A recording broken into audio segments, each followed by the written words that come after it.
Magandang tanghali, kumusta po? Narito po ulit ang update natin para sa lagay ng ating panahon ngayong tanghali po ng September 27, 2024 na kung saan sa ngayon po ay may bagyo na tayong binabantayan dito po sa loob ng ating area of responsibility at tinawag na po na bagyong Julian. Nasa layo po ngayon ng 550 km east ng Basco, Batanes na taglay ang lakas ng hangin na maabot po ang bugso sa 70 km per hour habang kumikilos po pa southwestward, pasubsob, pababa po dito sa may Cagayan habang patuloy pa rin ang paglakas at mamayang hapon o hanggang mamayang gabi ay lalakas na po yan at nasa storm category na po at bukas po posibleng nasa severe tropical storm na yan habang nasa silangan na po ng Cagayan at bukas ng gabi hanggang po sa linggo posibleng nasa typhoon category na po yan nabanta pa rin po dito sa northern part ng Northern Luzon at pa rin inaalis ang posibilidad na maging super typhoon yan. Nabanta pa rin dyan po sa mga isla ng extreme Northern Luzon at Taiwan. Sa susunod na mga oras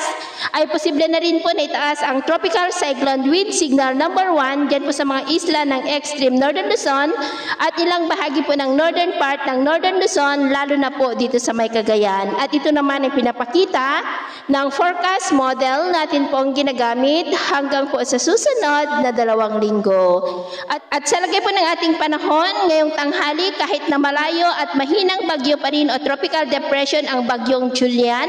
ay apektado na po ng kaulapan nito ang buong Northern Luzon at northern part ng Central Luzon. Kaya asahan natin ang maulap na kalangitan with isolated light to heavy rain sa malaking bahagi ng Northern Luzon, lalo na po dito sa may Cagayan, Isabela, Apayao, Ilocos Norte, maging dyan po sa mga isla ng extreme Northern Luzon. Sa Visayas at Mindanao, generally fair weather po tayo dyan, maliban lamang sa mga tsansa ng maulap na kalangitan with isolated rain sa ilang bahagi ng Iloilo, Bacolod at Toledo. Diyan naman po sa may Central Luzon, Metro Manila, Camarines Norte at Calabarzon, may tsansa pa rin po ng maulap na kalangitan with isolated rains. At sa susunod po na mga oras ay mas maraming lugar na ulit ang makakaranas ng mas maulap na kalangitan with isolated light to heavy rains sa malaking bahagi po ng ating bansa, kaya mag-ingat po tayo sa mga banta pa rin ng mga pagbaha at pagguho ng lupa.